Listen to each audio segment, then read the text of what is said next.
नमस्कार दोस्तों, अभी जीएस क्लासेस में आप सभी का पुनः स्वागत है। कैसे हैं आप लोग? उम्मीद करते हैं बहुत ही अच्छे होंगे। कहते हैं कि हमेशा बेहतर से बेहतर की तलाश करो, मिल जाए नदी तो समंदर की तलाश करो। हमेशा बेहतर से बेहतर की तलाश करो, मिल जाए नदी तो समंदर की तलाश करो। अक्सर टूट जाते हैं शीशे पत्थर की चोट से, अक्सर टूट जाते हैं शीशे पत्थर की चोट से, टूट जाए पत्थर ऐसा शीशा तलाश करो। उम्मीद करते हैं कि आपको हमारी बात समझ में आई होगी, आखिर हम कहना क्या चाह रहे हैं। आज की क्लास हम लोग हिस्ट्री पढ़ने वाले हैं और हिस्ट्री का एक क्लास जो है आप लोगों को जो है हम लोग बताए हैं और उसमें आपको बताया गया है किस प्रकार से इतिहास को पढ़ना चाहिए, यानी इतिहास का क्लासिफिकेशन जो आपको बताया गया है और बहुत ही अच्छी तरीके से जो है आपको समझ में आया होगा। अगर समझ में नहीं आता है तो आप कमेंट बॉक्स में जरूर लिखिए कि सर यहाँ पर आपको जो है फिर से बताना चाहिए, हमको समझ में नहीं आया है। अगर आप लोग पीछे क्लास नहीं देखे हैं तो आप लोग जाकर देखिए, नहीं तो हम जो है डिस्क्रिप्शन बॉक्स में जो है आपको लिंक दे देंगे, वहाँ से आप जहाँ देख सकते हैं। और आज की क्लास बहुत ही महत्वपूर्ण होने वाली है। क्यों? क्योंकि देखिए हम लोग हिस्ट्री पढ़ रहे हैं।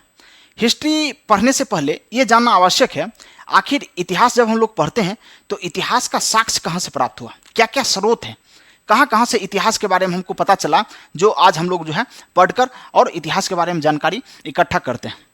तो आज हम बात करेंगे इतिहास के स्रोत के बारे में, आखिर इतिहास का स्रोत क्या है। तो उम्मीद करते हैं आज की क्लास जो है आप लोगों को बहुत ही पसंद आएगा और जहां भी आपको दिक्कत लगे कमेंट बॉक्स में जरूर लिखिए कि सर यहां पर जो है समझ में नहीं आया, फिर से आप बता सकते हैं। चलिए, तो सबसे पहले हम बात करते हैं कि फादर ऑफ हिस्ट्री किसे कहा जाता है, इतिहास का पिता। इतिहास का पिता किसे कहा जाता है? तो यूनान के एक व्यक्ति थे हेरोडोटस। हेरोडोटस कहां के थे? यूनान के यूनानी व्यक्ति थे हेरोडोटस। इन्हीं को जो है भारतीय इतिहास या पूरे दुनिया का, भारतीय इतिहास तो एक अलग क्वेश्चन बन जाता है, पूरी दुनिया के या सीधे कहेंगे इतिहास का पिता, फादर ऑफ हिस्ट्री किसे कहा जाता है? तो यूनान के व्यक्ति थे हेरोडोटस, इन्हीं को जो है इतिहास का पिता कहा जाता है, फादर ऑफ हिस्ट्री कहा जाता है। तो ये बात तो आपको बहुत सारी किताबों में मिल जाएगी कि फादर ऑफ हिस्ट्री किसे कहा जाता है, इतिहास का पिता किसे कहा जाता है, इतिहास का जनक किसे कहा जाता है। लेकिन आपको अगर हम एक क्वेश्चन पूछें कि भारतीय इतिहास का पिता किसे कहा जाता है, तो शायद आप लोगों को नहीं पता होगा, क्योंकि बहुत सारे किताब में इसकी चर्चा नहीं है। तो आज हम बताना चाहेंगे आपको कि भारतीय इतिहास का पिता जो है यूनान के ही व्यक्ति थे, मेगास्थनीज, जो मौर्य काल के समय चंद्रगुप्त मौर्य के दरबार में आए थे और सेल्यूकस निकेटर का राजदूत था। तो इसके बारे में आपको जो है मौर्य काल के समय आपको बताया जाएगा। तो यहां पर एक क्वेश्चन और नोट करिए, भारतीय इतिहास का जनक, भारतीय इतिहास का जनक मेगास्थनीज। मेगास्थनीज ये भी कहां के थे? यूनान। मेगास्थनीज का लिखा हुआ एक बहुत ही महत्वपूर्ण पुस्तक है जिसके बारे में बार बार आपसे जो है एग्जाम में क्वेश्चन पूछा जाता है। अगर आप लोग प्रीवियस ईयर क्वेश्चन देखे होंगे तो उसमें आपको देखने को मिलता है।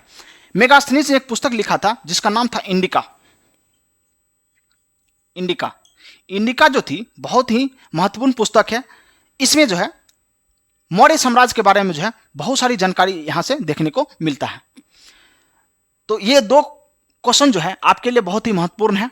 इतिहास का पिता सीधा पूछेगा तो कहेगा हेरोडोटस, और भारतीय इतिहास का पिता या जनक कहेगा तो मेगास्थनीज। ये दोनों कहां के थे? तो यूनान के थे। ये दोनों पॉइंट आप नोट करिए।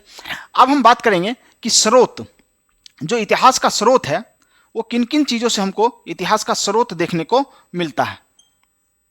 इतिहास का स्रोत की अगर हम बात करते हैं तो कहां कहां से आपको जो है इतिहास का स्रोत देखने को मिलता है। तो देखिए इतिहास के स्रोत जो बहुत चीजों से आपको प्राप्त होता है। तो सबसे जो महत्वपूर्ण चीज है वो होता है पुरातात्विक स्रोत। नंबर 1 में क्या हो जाएगा? पुरातत्व, पुरातात्विक स्रोत। पुरातात्विक स्रोत जो होता है उससे जो है इतिहास का प्रमाणिक स्रोत देखने को मिलता है।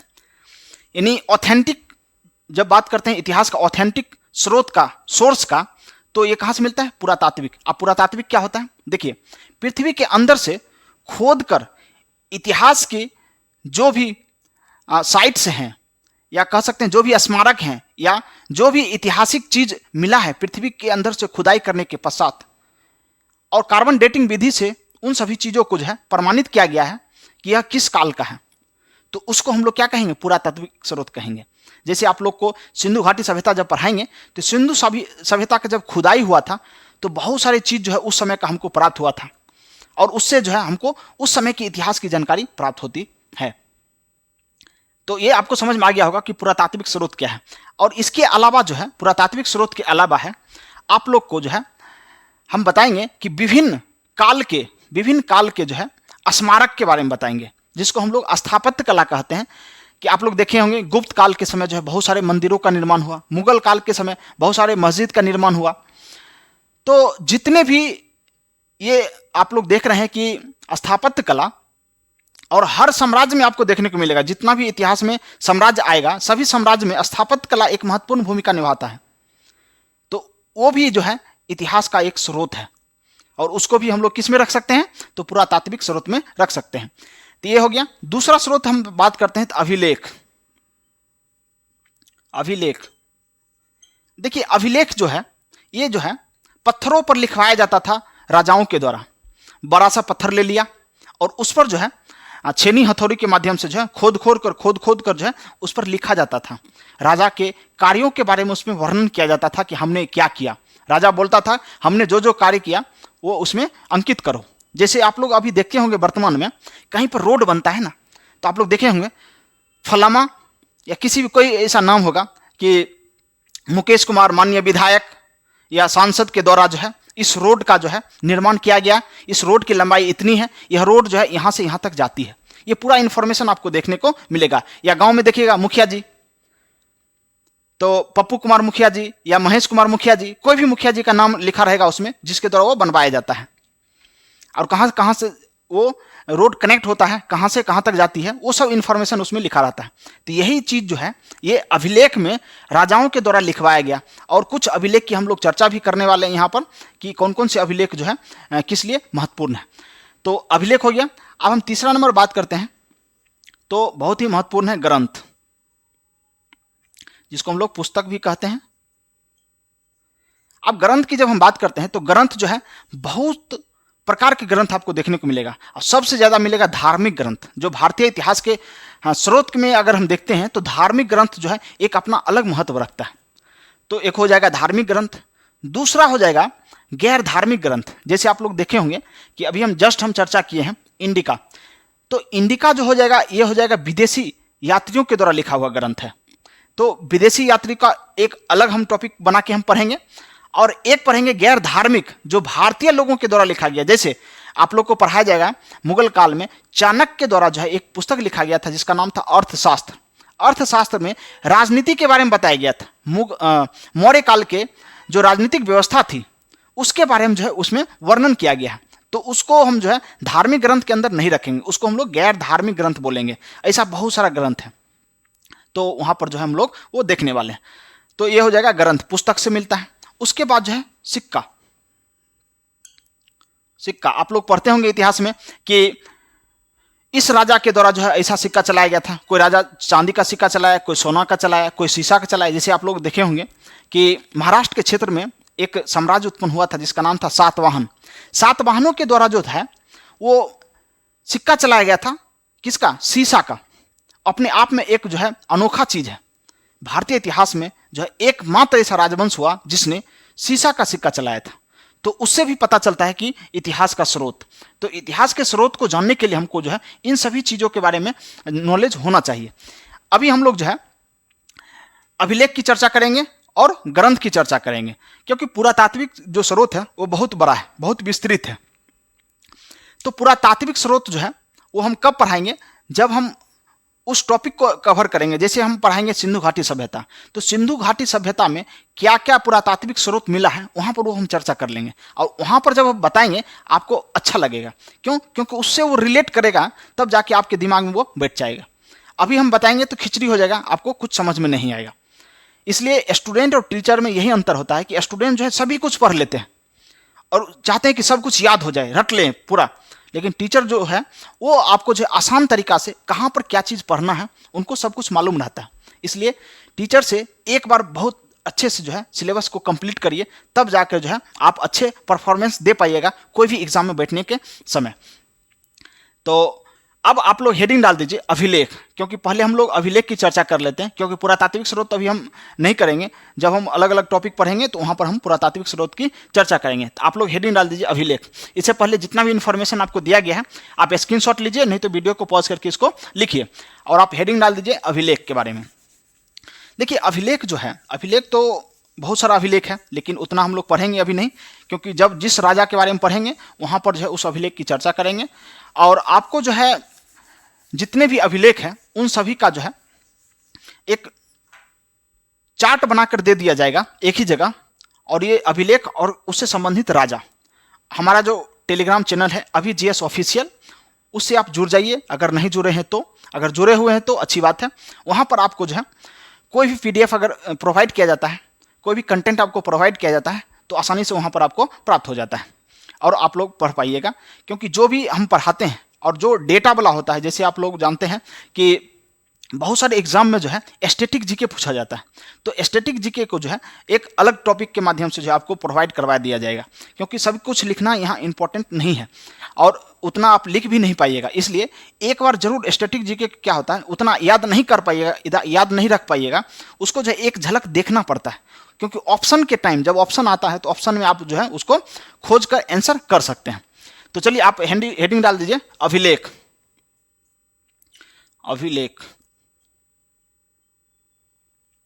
देखिए अभिलेख जो है एक महत्वपूर्ण क्वेश्चन इससे बनता है कि अभिलेखों का अध्ययन क्या कहलाता है। जैसे कोई विषय का आप पढ़ते हैं तो उसी प्रकार से अभिलेख का अध्ययन किया जाता है। तो अभिलेखों का अध्ययन जो होता है उसको बोलते हैं इपिग्राफी। अभिलेखों का अध्ययन जो होता है इपिग्राफी। इपिग्राफी, अभिलेखों का अध्ययन हो गया, इपिग्राफी हो गया। अब हम बात करते हैं कुछ महत्वपूर्ण अभिलेख की जो भारतीय राजाओं के द्वारा जो है ये अभिलेख जो है बनवाया गया था और उसमें अपने समय के कार्यों के बारे में वर्णन करवाया गया था। तो सबसे पहले हम लोग देखते हैं अभिलेख में तो मंदसौर अभिलेख। मंदसौर अभिलेख, देखिए मंदसौर अभिलेख जो था ये मालवा क्षेत्र, मालवा मध्य प्रदेश में पड़ता है वर्तमान में, तो मालवा क्षेत्र में एक राजा हुआ था मालवा नरेश यशोवर्मन। तो यशोवर्मन के द्वारा जो है मालवा नरेश यशोवर्मन के द्वारा जो है मंदसौर अभिलेख की जो है फॉर्मेशन किया गया था, यानी इस अभिलेख का जो है निर्माण किया गया था। और इसमें जो है इस राजा के साम्राज्य के बारे में, उस समय के कार्यों के बारे में जो है इसमें वर्णन देखने को मिलता है। अगला अगर हम बात करते हैं एहोल अभिलेख। एहोल अभिलेख, एहोल अभिलेख जो है एक बहुत ही महत्वपूर्ण अभिलेख। अब होता क्या है, एहोल अभिलेख के बारे में राजा तो पूछा ही जाता है, राजा तो पूछेगा ही पूछेगा, इसके अलावा इसको किसने लिखा था। दो अभिलेख ऐसा बताएंगे जिसमें राजा के अलावा लिखने वाले का नाम जो है आपको पूछा जाता है। तो देखिए एहोल अभिलेख जब आपको चालुक्य साम्राज्य पढ़ाएंगे, महाराष्ट्र कर्नाटक, आधुनिक कर्नाटक महाराष्ट्र के क्षेत्र में चालुक्य वंश की उत्पत्ति होती है और उसी में एक बहुत ही प्रतापी राजा हुआ पुलकेशिन द्वितीय। तो पुलकेशिन द्वितीय के द्वारा जो है एहोल अभिलेख, पुलकेशिन सेकेंड, और इनके दरबार में रहते थे रवि कीर्ति।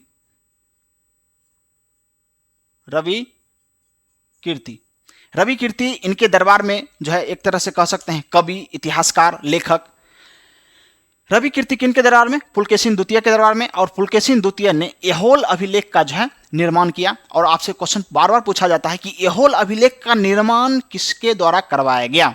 तो याद करिएगा, जब कहेगा निर्माण किसके द्वारा करवाया गया तब आंसर आएगा इसका क्या? पुलकेशिन द्वितीय। जब पूछेगा एहोल अभिलेख को किसने लिखा, जब लिखने की बात आती है तब आपको आंसर करना है रवि कीर्ति। एक ऐसा ही अभिलेख आपको लिखाते हैं, प्रयाग प्रशस्ति अभिलेख। प्रयाग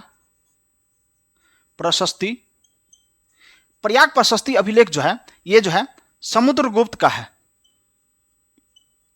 समुद्रगुप्त। लेकिन इसको लिखा किसने था? तो आपसे ये बार बार क्वेश्चन पूछा जाता है कि प्रयाग प्रशस्ति अभिलेख को किसने लिखा था। तो इनके दरबार में रहने वाले कवि हरिसेन के द्वारा जो है प्रयाग प्रशस्ति अभिलेख की जो है रचना की जाती है। अब यही प्रयाग प्रशस्ति अभिलेख है जिसमें समुद्रगुप्त के बारे में जो है कहा गया है कि इसका घोड़ा जो है 3 समुद्र का पानी पीता था। अब इसका मतलब ये नहीं कि घोड़ा जो है समुद्र में कूद के पानी पीता था, ऐसा तो है नहीं। कहने का मतलब ये है कि दक्षिण में भी इनका जो है साम्राज्य फैला हुआ था। और एक चीज, समुद्रगुप्त को जो है भारत का नेपोलियन कहा जाता है। ये इंफॉर्मेशन आपको पहले से भी पता होगा, और नहीं पता है तो आपको मालूम हो गया कि समुद्रगुप्त को भारत का क्या कहते हैं, नेपोलियन कहा जाता है। अब हम बात करते हैं एक और अभिलेख जिसको बोलते हैं हाथी गुफा अभिलेख। हाथी गुफा अभिलेख। ये हाथी गुफा अभिलेख जो है आपको कलिंग के बारे में जब चर्चा करेंगे तो वहां पर बताएंगे कलिंग में चेदी वंश का शासन हुआ करता था, और उस वंश का सबसे प्रतापी शासक कलिंग नरेश खारवेल के द्वारा जो है ये अभिलेख की रचना की गई थी। और एक विशिष्ट बात यह है इसमें कि हाथी गुफा अभिलेख में ही पहली बार भारत शब्द का जिक्र हुआ था।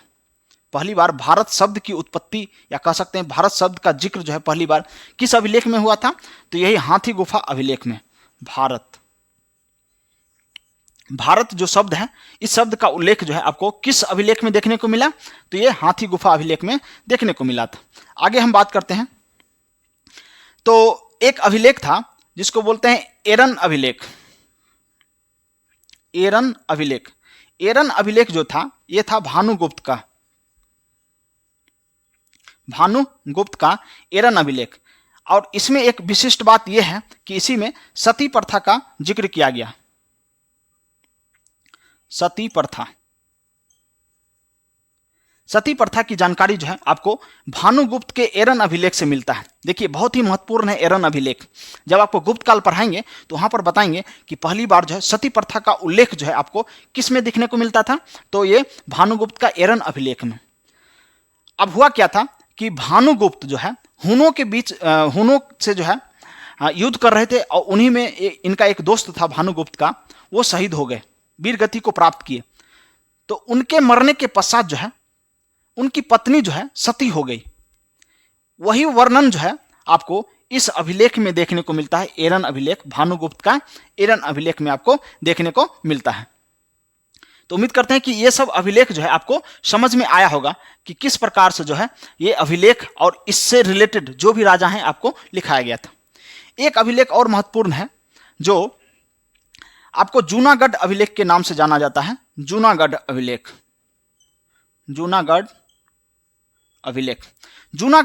जो था ये शक शासक गुजरात, क्योंकि जूनागढ़ कहां पड़ता है, गुजरात में, तो गुजरात के शक शासक के द्वारा जो है ये अभिलेख लिखवाया गया था जूनागढ़। और उस शासक का नाम था रुद्रदामन। तो रुद्रदामन का जूनागढ़ अभिलेख बहुत ही फेमस है, क्योंकि जब आपको मौर्यकाल पढ़ाएंगे तो वहां पर यह जिक्र होगा, और जब शक शासक की चर्चा होगी तब वहां पर यह बार बार आपको देखने को मिलेगा। जूनागढ़ अभिलेख में लिखा हुआ है कि मौर्य शासक चंद्रगुप्त मौर्य ने जूनागढ़ में एक झील का निर्माण कराया था जिसका नाम था सुदर्शन झील।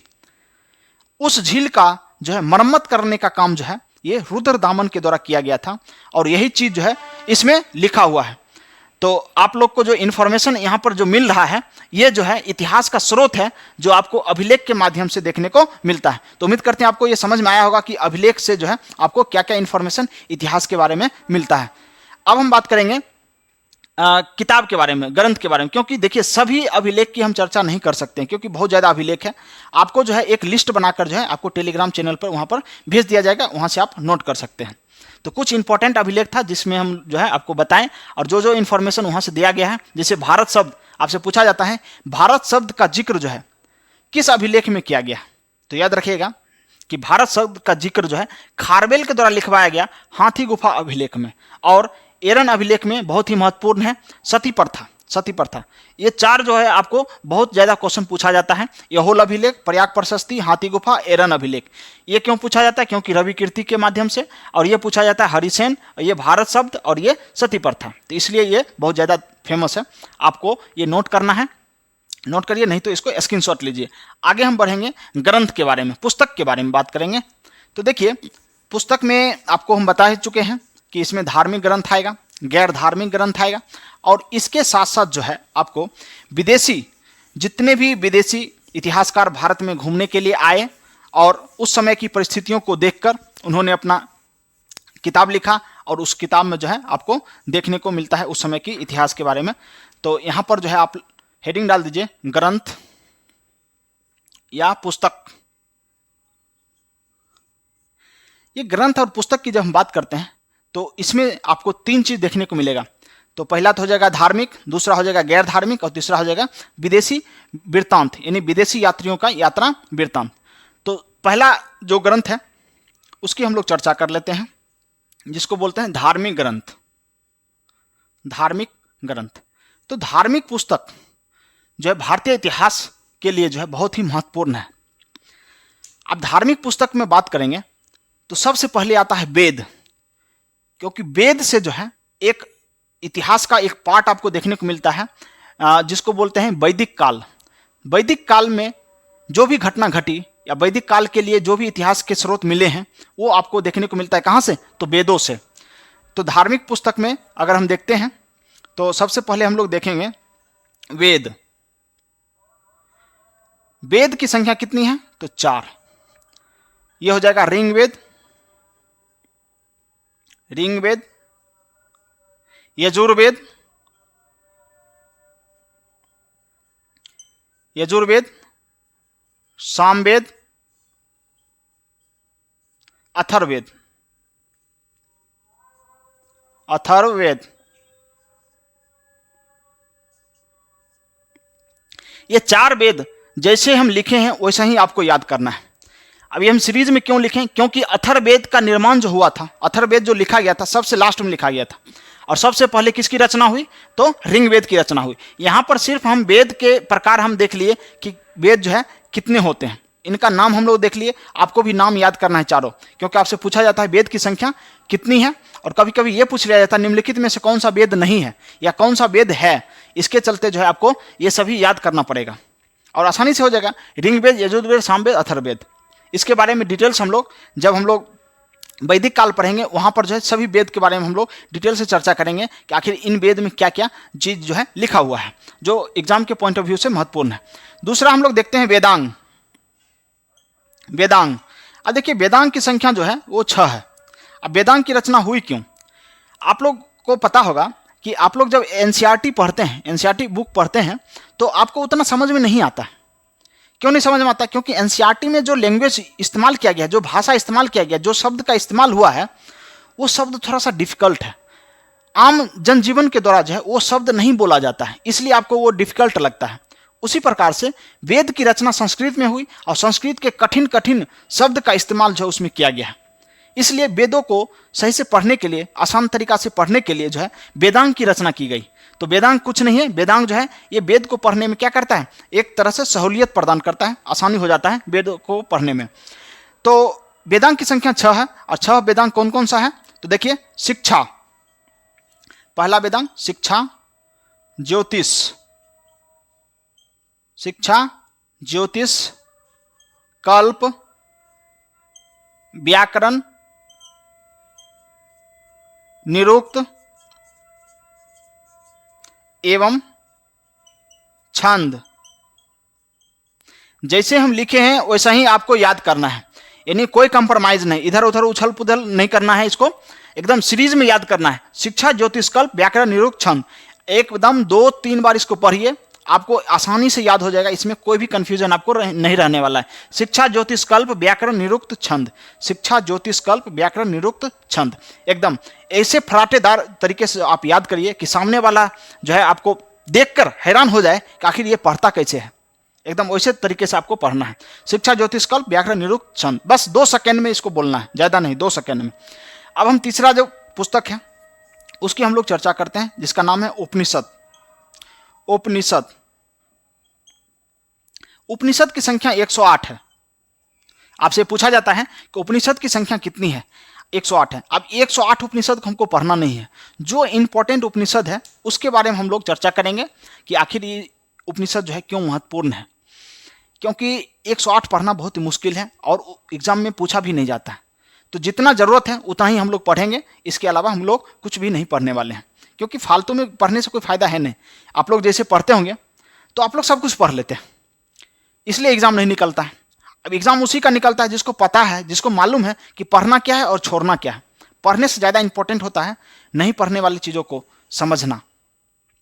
तो देखिए 108 उपनिषद में आपको महत्वपूर्ण 4-5 जो भी उपनिषद होगा उसको हम लोग जो है बताने का प्रयास करेंगे, और ये भी देखेंगे कि आखिर जो है इसमें क्या इंपॉर्टेंट है उस उपनिषद में।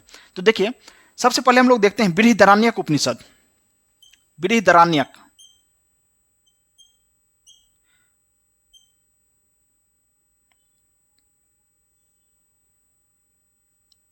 बृहदारण्यक उपनिषद।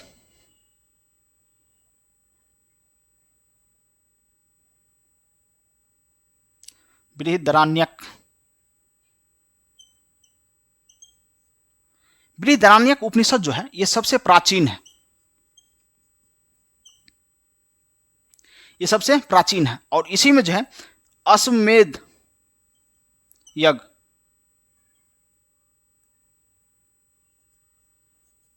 इसी में जो है आपको अश्वमेध यज्ञ की चर्चा आपको देखने को मिलती है। आप लोग रामायण देखे होंगे, तो रामायण में राम भगवान जब 14 वर्ष की वनवास काट कर जब आते हैं, राजा बनते हैं, उसके बाद जो है 2 पुत्र पैदा होता है, लव और कुश, और उसके बाद जो होता है कि सीता माता को जो है वनवास भेज दिया जाता है, और वहीं पर जो है बच्चे भी जो है पलते बढ़ते हैं।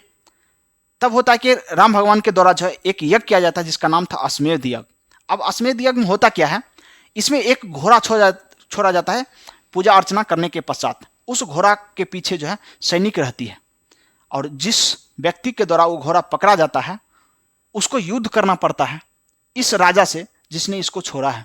तो लवकुश ने घोड़ा लिया पकड़, मामला गया उलझ, अब बाप बेटा में हो गया युद्ध, बाप को हारना पड़ा, बेटा जीत गया। आपको ये कहानी पहले से पता होगा। तो आपको पता है कि अश्वमेध यज्ञ की चर्चा जो है किस उपनिषद में की गई है, तो बृहदारण्यक उपनिषद में, बृहदारण्यक उपनिषद में की गई है। अगला हम बात करते हैं कठोपनिषद।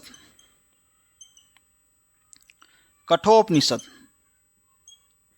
कठोपनिषद में यम एवं नचिकेता की कहानी की जिक्र की गई है। यम, नचिकेता। अब यम तो आप लोग जानते हैं यमराज, यानी यमराज का नाम लेते ही जो है सबके शरीर में जो है कंपन होने लगता है, क्योंकि यमराज एक ऐसा नाम है, वो तभी आते हैं जब आपका टाइम जो है कंप्लीट हो जाता है, यानी आप ऊपर जाने वाले रहते हैं, तब यमराज आपके पास आते हैं कि चलिए आपका जो है यमलोक में स्वागत है। तो इस उपनिषद में, कठोपनिषद में, यम और आपको नचिकेता के बारे में कहानी इसमें बताया गया है। यम के बारे में तो आप जान लिए, नचिकेता के बारे में जानिए। नचिकेता जो था 8-9 साल का बालक था। इसके पिता का नाम ऋषि वासरवा, राजा भी थे वासरवा। वासरवा जो थे वो यज्ञ कर रहे थे। यज्ञ करने के पश्चात जो है उन्होंने जरूरतमंद को बूढ़ी गाय और बीमार गाय दान दे रहे थे। अब बालक जो था नचिकेता, वो अपने पिता से बहुत प्रेम करता था, पिता को बहुत मानता था, और गलत करने पर पिता का विरोध भी करता था। सैद्धांतिक व्यक्ति था बच्चा वो। पिता बूढ़े और बीमार गाय जब दान कर रहे थे तो बच्चे को क्रोध आ गया इस बात से।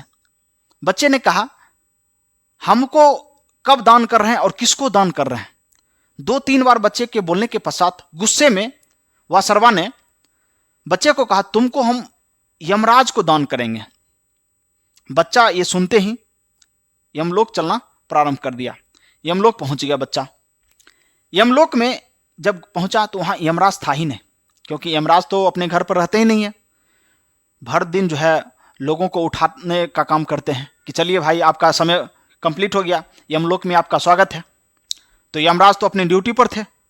3 दिन तक जो है नचिकेता से यमराज नहीं मिले, क्योंकि वो आए ही नहीं, बहुत लोगों को उठाने चले गए हैं। जैसे ही वो आए 3 दिन के पश्चात, बच्चा जो था थोड़ा सा इरिटेट हो चुका था। 3 दिन तक, आप मान लीजिए 3 दिन तक किसी को आप वेट करवाते हैं तो फ्रस्ट्रेशन तो होगा ही अंदर से। तो यमराज ने कहा, बच्चे तुम जो है 3 वरदान हमसे मांगो, तुमको हम 3 दिन तक वेट कराएं, इसलिए हम 3 वरदान जो है आप तुमको मांगने के लिए हम देते हैं, तुम मांगो, 3 वरदान हम देने के लिए तैयार हैं। तो बच्चा कहा ठीक है। बच्चा का समय तो पूरा हुआ नहीं था, यमलोक में उसका स्वागत तो यमराज नहीं कर सकते थे हमेशा के लिए, उसको पृथ्वी पर उसको जो है अपने पिता के पास जाना ही था। तो बच्चा ने कहा कि पहला वचन आप दीजिए कि हमारे पिता गुस्सा नहीं हो, मतलब जो गुस्सा हुआ था पहले, जब हम जाएं उनके पास तो हमको वैसे ही बिहेव करे जैसे वो पहले बिहेव किए थे, गुस्सा नहीं होना चाहिए। तो बोला एकदम ठीक है, तुम्हारे पिता जो है अच्छे से व्यवहार करेंगे तुम्हारे साथ। दूसरा कहा कि बताइए स्वर्ग की प्राप्ति जो है यज्ञ के माध्यम से हम किस प्रकार कर सकते हैं, तो ये आंसर भी दिए। तीसरा बहुत ही इंपॉर्टेंट था, तीसरा बच्चा कहा कि मृत्यु और जन्म का जो चक्र है ना, जन्म और मृत्यु का चक्र, उसके बारे में हमको समझाइए। आत्मा न मरती है न जन्म लेती है, उसके बारे में हमको समझाइए। तो यमराज जो है अचंभित हो गए, इतना छोटा सा बालक जो है ये सब चीज क्यों पूछ रहा है। उस बालक के अंदर कुछ ऐसा शक्ति था जो वो जानना चाह रहा था। यमराज ने कहा बच्चे तुम इसके अलावा कुछ भी तुम मांग लो, धन संपत्ति जो भी चाहिए तुमको वो बोलो, हम देने के लिए तैयार हैं, लेकिन इस प्रश्न का आंसर हम नहीं दे सकते हैं। बच्चे ने जिद करना शुरू कर दिया और यमराज को बताना पड़ा, उस प्रश्न का आंसर देना पड़ा। तो यही जो संवाद जो आप देख रहे हैं यम नचिकेता का, यही संवाद आपको किसमें देखने को मिलता है, कठोपनिषद। तो आपको चैलेंज लगेगा कि याद कैसे करें, तो ऐसे याद करिए कि बच्चे का कठोर प्रश्न, कठोपनिषद में कठोर प्रश्न जो है का आंसर यमराज को देना पड़ा हर हाल में, और शायद उनको भी तीसरा प्रश्न का आंसर उतना सही तरीके से पता नहीं था। तो ये कठोर प्रश्न और उत्तर की जो बात होती है, इसको हम लोग किसमें देखते हैं, कठोपनिषद में। अब हम बात करते हैं जवालो उपनिषद। जवालो उपनिषद, जवालो उपनिषद में त्रिदेव की चर्चा है। त्रिदेव, आप त्रिदेव तो आप जानते ही हैं, ब्रह्मा विष्णु महेश, इन तीनों भगवान को हम लोग जो है त्रिदेव कहते हैं। और इसकी चर्चा जो है आपको किस उपनिषद में देखने को मिलता है, तो जवालो उपनिषद में। और एक महत्वपूर्ण उपनिषद आपको जो है बताया जा रहा है, वहां से क्वेश्चन आपको देखने को मिलता है बहुत बार। आप लोग सुने होंगे कि भारत का राष्ट्रीय जो वाक्य है सत्यमेव जयते, उस वाक्य को किस उपनिषद से लिया गया है, तो मुंडको उपनिषद से। यहां पर हम लिख देते हैं मुंडको उपनिषद, मुंडको उपनिषद। और इसी से जो है सत्यमेव जयते, सत्यमेव जयते,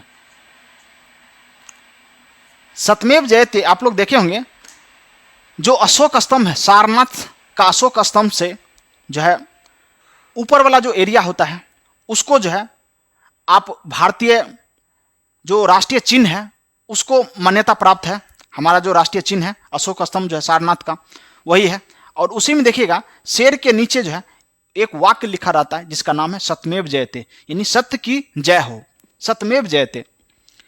तो ये क्वेश्चन पूछा जाता है कि ये किस उपनिषद से बिलोंग करता है, सत्यमेव जयते किस उपनिषद में लिखा हुआ या किस उपनिषद से लिया गया है। तो ये आपको मुंडको उपनिषद से देखने को मिलता है। एक लास्ट उपनिषद देख लीजिए, छंदोग उपनिषद। छंदोग्य उपनिषद, छंदोग उपनिषद में जो है देवकी पुत्र वासुदेव की चर्चा है। वासुदेव जिनको हम कृष्ण के नाम से हम लोग जानते हैं, कन्हैया लाल। तो कृष्ण की नाम की चर्चा नहीं है वहां पर, चर्चा है किसका, वासुदेव की। देवकी पुत्र वासुदेव की चर्चा है किसमें, छंदोग उपनिषद में देखने को मिलता है। तो अभी तक आप लोग जो देखे हैं वेद वेदांग उपनिषद। आगे हम लोग जो है पुराण की चर्चा करेंगे, क्योंकि पुराण भी एक तरह से क्या है, धार्मिक ग्रंथ है।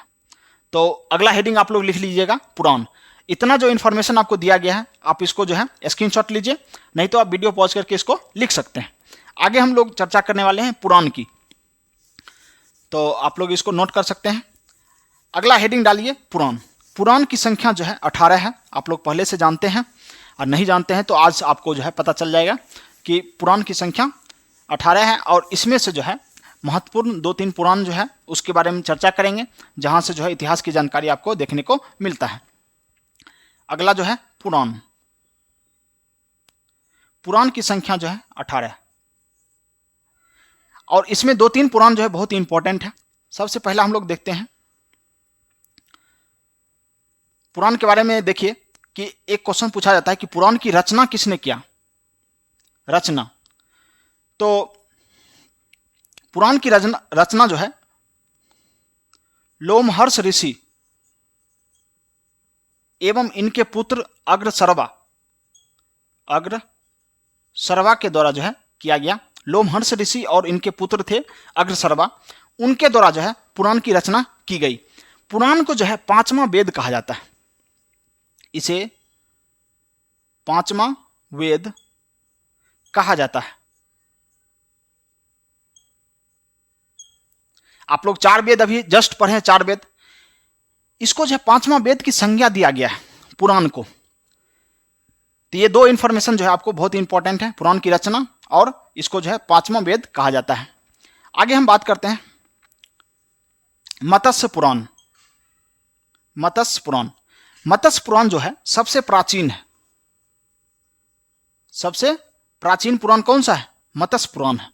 मत्स्य पुराण में जो है सातवाहन वंश, अभी थोड़ी देर पहले आपको बताए थे सिक्का, सीसा का सिक्का जो है सातवाहन वंश के द्वारा जो है चलाया गया था। सातवाहन वंश के राजाओं के द्वारा जो है ये चलाया गया था सीसा का सिक्का। तो आपसे क्वेश्चन पूछा जाता है मत्स्य पुराण में किस साम्राज्य का जिक्र है, यानी किस वंश का जो है जिक्र आपको देखने को मिलता है मत्स्य पुराण में, तो वो हो जाएगा सातवाहन। ये तो हो गया। उसके बाद विष्णु के 10 अवतार, विष्णु के 10 अवतार, विष्णु के 10 अवतार की चर्चा जो है आपको मत्स्य पुराण में देखने को मिलता है। ये बहुत ही इंपॉर्टेंट जो है, यहां पर जो है आपको क्वेश्चन देखने को मिलेगा कि विष्णु के 10 अवतार की चर्चा जो है किस पुराण में देखने को मिलता है, तो ये मत्स्य पुराण में। और मत्स्य पुराण जो है सभी पुराण में, जो भी 18 पुराण है सब में सबसे प्राचीन कौन है? मत्स्य पुराण है। इसमें किस वंश का जिक्र किया गया? तो सातवाहन वंश का। अब जो है हम लोग देखेंगे विष्णु के 10 अवतार के बारे में कि आखिर 10 अवतार कौन कौन सा था। कभी कभी ये क्वेश्चन पूछा जाता है कि विष्णु के निम्नलिखित में से कौन सा अवतार नहीं है, तो आपको पता होना चाहिए ना कि ऑप्शन में अगर 4 ऑप्शन है तो 3 ऑप्शन आपको पता होना चाहिए। इसलिए अभी जो है देखिए 2 सेकेंड 3 सेकेंड में जो है आप 10 अवतार को फटाफट बोलिएगा। तो 10 अवतार के हम जब यहाँ पर नेम लिखते हैं, विष्णु के 10 अवतार के बारे में आप लोग बताइएगा और नोट करिए। देखिए 10 अवतार के बारे में जो है आपको बताया जा रहा है और आसानी से आपको याद करने का जो है तरीका बताएंगे कि किस प्रकार से 10 को याद कर सकते हैं आप। तो मत्स्य,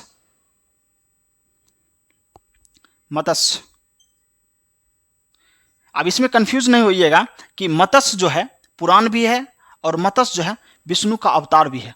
सबसे पहला अवतार विष्णु का कौन सा है? मत्स्य। कुर्मु, कुर्मु मतलब होता है कछुआ। मत्स्य, कुर्मु, वराह,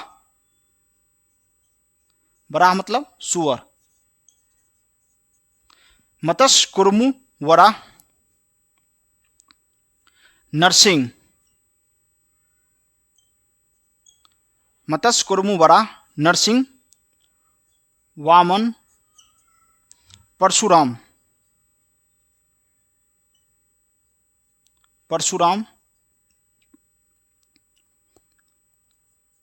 राम, कृष्ण, बुद्ध एवं कल्कि,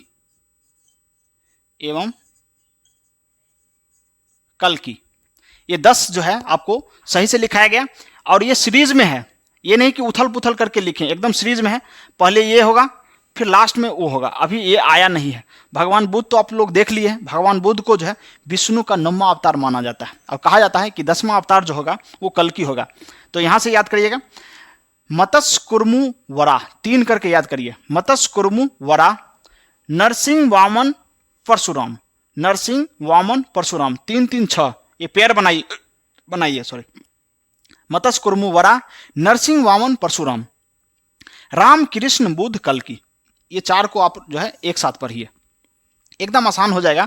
आपको कोई ज़्यादा तकलीफ होने वाली नहीं है कि इसको कैसे याद किया जाए, क्योंकि याद करना बहुत मुश्किल है, लेकिन एक बार आप पढ़िए, 2 बार पढ़िए, 3 बार पढ़िए, आपको याद हो जाएगा। तो ऐसे याद करिए, एकदम स्टार्टिंग 2 4 5 बार एकदम फटाफट बोलिए, आपको एकदम आसान तरीके से याद हो जाएगा। मत्स्य कुर्मु वरा नरसिंह वामन परशुराम, मत्स्य कुर्मु वरा नरसिंह वामन परशुराम, रामकृष्ण बुद्ध कल की, रामकृष्ण बुद्ध कल की। बस ऐसे 2 4 बार आप बोलिए, आपको याद हो जाएगा। मत्स्य कुर्मु वरा नरसिंह वामन परशुराम, रामकृष्ण बुद्ध कल की। तो ये तो हो गया आपका मत्स्य पुराण के बारे में। तो मत्स्य पुराण के बारे में जो भी एग्जाम के पॉइंट ऑफ व्यू से आपको इंपॉर्टेंट है, आपको यहाँ पर बता दिया गया है। अब हम बात करते हैं वायु पुराण। वायु पुराण, 3 पुराण की हम चर्चा करेंगे और तीनों जो है बहुत ही इंपॉर्टेंट है अपने आप में। चलिए, पहला तो हो गया मत्स्य पुराण, आप इसको नोट कर लीजिए क्योंकि स्पेस कम है, हम फिर लिखेंगे। तो मत्स्य पुराण तो हो गया, इसके बाद आप लोग जो है वायु पुराण की चर्चा करेंगे।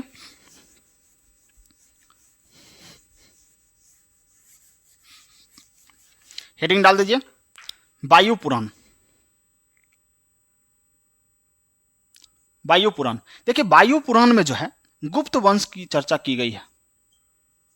गुप्त काल, आपसे क्वेश्चन पूछा जाता है कि गुप्त काल की जानकारी जो है या गुप्त काल की जो है चर्चा किस पुराण में की गई है? वायु पुराण में। और एक और है जिसमें जो है मौर्य काल की जिक्र की गई है, जिसका नाम है विष्णु पुराण। विष्णु पुराण में मौर्य काल की जो है इसमें जिक्र की गई है। तो उम्मीद करते हैं कि आज जो है आपको जो है जो भी पढ़ाया गया है इतिहास में और ऐतिहासिक जो स्रोत हम लोग देखे हैं आज, बहुत ही अच्छी तरीके से आपको समझ में आया होगा। और उम्मीद करते हैं कि आज की क्लास आपको पसंद आया होगा। और आपको अच्छा लगता है तो आप क्या करिए, इस वीडियो को आप लाइक करिए और अपने दोस्तों में इसको शेयर करिए। जहां आपको समझ में नहीं आता है कमेंट बॉक्स में आप लिखिए कि सर यहाँ पे समझ में नहीं आया, या मिस्टेक से अगर हम कुछ गलत लिख दिए तो उसके लिए हम माफ़ी चाहते हैं, क्योंकि मिस्टेक हर इंसान से होता है। अब जरूरी नहीं है कि जो हम लिखते हैं कि हमेशा सही लिखा जाए, क्योंकि कभी कभी होता है कि बोलते सही है, लिखा जाता है गलत। तो इन सब चीज़ों पर थोड़ा सा ध्यान दीजिए, ये कोई बड़ी बात नहीं है। आप लोगों को जो है बेहतरीन तरीके से आपको पढ़ाया जाएगा, इसमें कोई शक नहीं है कि आपको जो एजुकेशन दिया जाएगा वो एकदम बेहतरीन तरीका से आपको पढ़ाया जाएगा। और कोई इसमें डाउट रहने की बात ही नहीं है कि आपको जो है कुछ गलत या कुछ ऐसा पढ़ाया जाएगा जो एग्जाम में नहीं आता है। ये बिल्कुल, आप अगर दिमाग में आता है तो ये चीज़ आप दिमाग से निकाल दीजिए। अपने आप को एक ऐसा बेहतर इंसान बनाइए ताकि महिलाएं आपके साथ सजग, सुरक्षित और सम्मानित महसूस कर सके। मिलते हैं नेक्स्ट क्लास में। जय हिंद।